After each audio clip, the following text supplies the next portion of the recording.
Hey folks, JR, back for another episode of Echoes of Shannon Street Case File. It's going to be episode 71. It should be left that way. Continuing the follow-up investigation.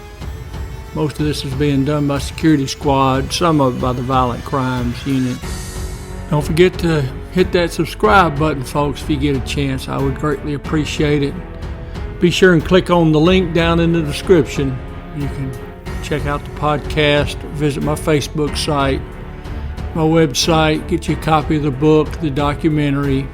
Need a little history lesson, be sure and click on the link for Snowy and Boone.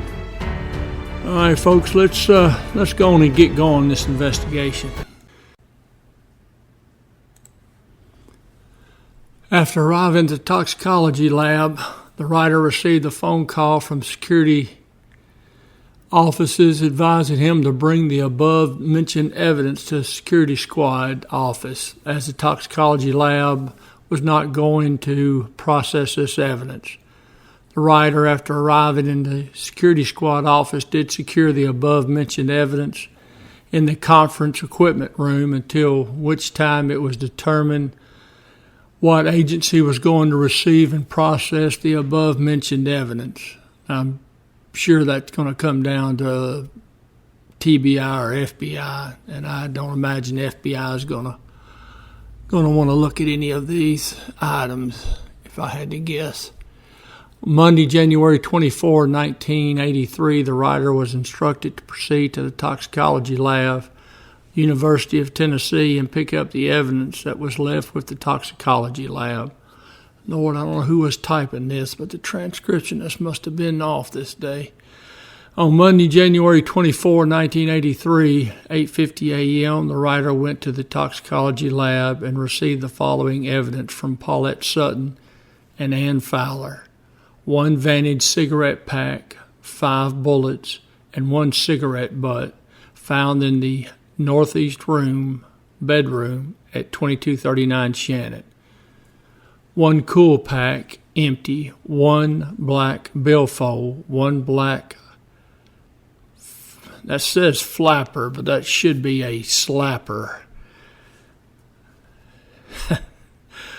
I don't even want to go there, but that should be a slapper, folks. That's what it's usually made of leather, and it's got filled with sand or some other hard material. Police carry it in their belt, and it's used to strike people. It's an impact weapon police use when they don't have their nightstick available. 1 South Central Bell small phone book, 1 brown handled knife, 1 spent shell found in a pool of blood, 1 Union pin, 1 North Precinct name tag, name plate, 2 pins or name tags, 1 partial name tag, 1973, 2 pieces of broken watch, 1 MPD pin. All these items were found in the living room of 2239 Shannon. 1 12-gauge shotgun, which was used by Patrolman H.A. Ray. 1 nightstick, 1 Kell light, 1 transit level, 2 battery covers, 1 Memphis Police Department badge, number 8480. I'm sorry, that may be 3480. It should actually read badge number 480. That was Hester's badge number. 2 radio batteries and 1 Motorola handy-talkie from 2239 Shannon. 1 .38 caliber revolver belonging to Patrolman Swill. 1 .38 caliber revolver belonging to Patrolman R.S. Hester. All the above-mentioned articles were taken from the security squad office and secured until they were taken to the Tennessee Bureau of Investigation lab at Donaldson, Tennessee. On Monday, January 24, 1983, 2 p.m., Ann Fowler of the toxicology lab was contacted, at which time she gave the writer the following list of blood types. Patrolman R.S. Hester, blood type group O, RHD positive. Patrolman Ray Swill, blood type group A, RHD positive. Patrolman Turner, Group B, RHD positive. Patrolman Akins, Group O, RHD negative. Patrolman Ray, Group A, RHD positive. Lindbergh Sanders, Group O, RHD positive. Larnell Sanders, Group O, RHD positive. Michael Coleman, Group O, RHD positive. Earl Thomas, Group A, Subgroup B, RHD positive.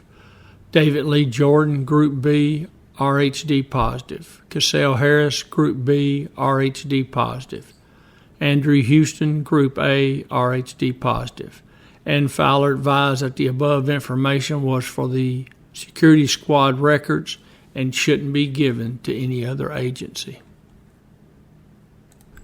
Tuesday, January 25, 1983, after it was determined that all the evidence in this case would be taken to the Tennessee Bureau of Identification Lab, the writer went to the toxicology lab and received from Ann Fowler and Paulette Sutton the following list of evidence: whole blood samples, sperm samples, dry stained samples, and wet stained samples, which had been obtained by the toxicology lab. The above-mentioned evidence was taken to the security office, where they were either refrigerated or frozen until at which time they were to be delivered to the TBI lab. It should be pointed out that some of the evidence received was dated 1/30/83, or maybe that's 1/20/83. However, all the evidence was obtained from the toxicology lab on January 15, 1983.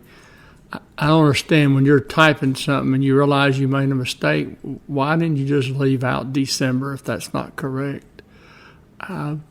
Just wondering if all the transcriptionists were on strike, because this is just, it's amazing, a file of this importance, and it's just chock full of typing errors. On Tuesday, January 25, 1983, 1:20 p.m., the writer went to the University of Tennessee Pathology Lab and obtained scalp hair from Patrolman R.S. Hester. This small tube, my God, they did it to me again. This small tube, T-U-B-E, which contained scalp hair of Patrolman Hester, was taken to the Memphis Police Department property room and tagged under number 8313712. Scalp hair of Patrolman Hester was then checked out of the property room and taken to the security office and secured, to which time it was delivered to TBI. Okay, folks, this part here, this interview that they're getting ready to conduct, this is that lady that was at a job interview and started talking about being at 2239 Shannon Street and with other people and having seen people tortured and whatnot. So just give you a little backstory on who this lady is.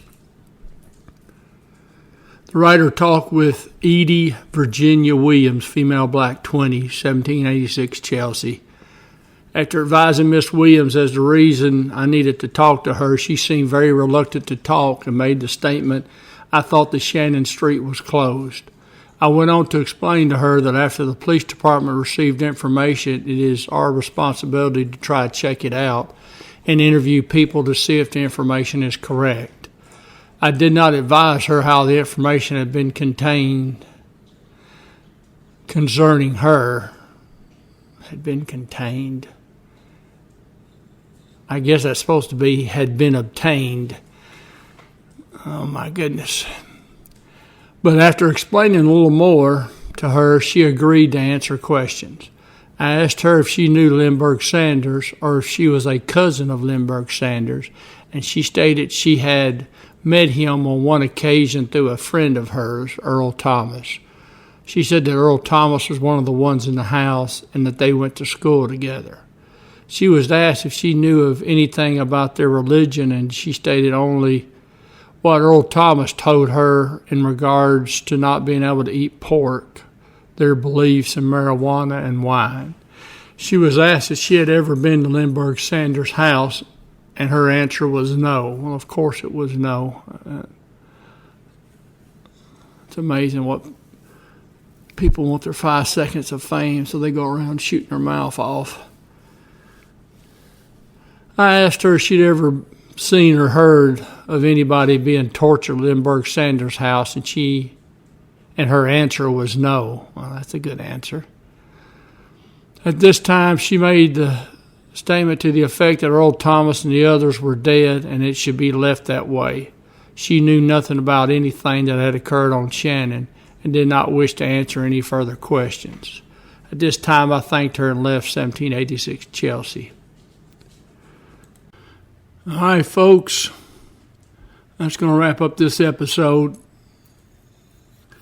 I don't know if you've noticed, but a lot of this follow-up work investigators are having to do is to follow up on phone calls being received. People are calling in saying so-and-so said they'd been at the house and seen this and seen that. And so the police are just wasting man hours following this up, but they have to. They don't have any choice.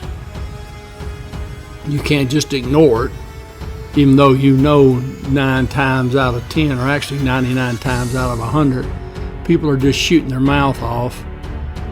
Why in the world you'd want to brag about, yeah, I was over at 2239 Shannon, I was watching people get tortured. Just ridiculous. But anyways, police have to do it. Don't have any choice. They have to follow all this up. And just simply amazing. But anyways, now the next few episodes, I'm gonna do one on the Director Holt's press conference that he conducted. Actually, he did 2. He did a statement and then he did an actual news conference. We're gonna try to do that.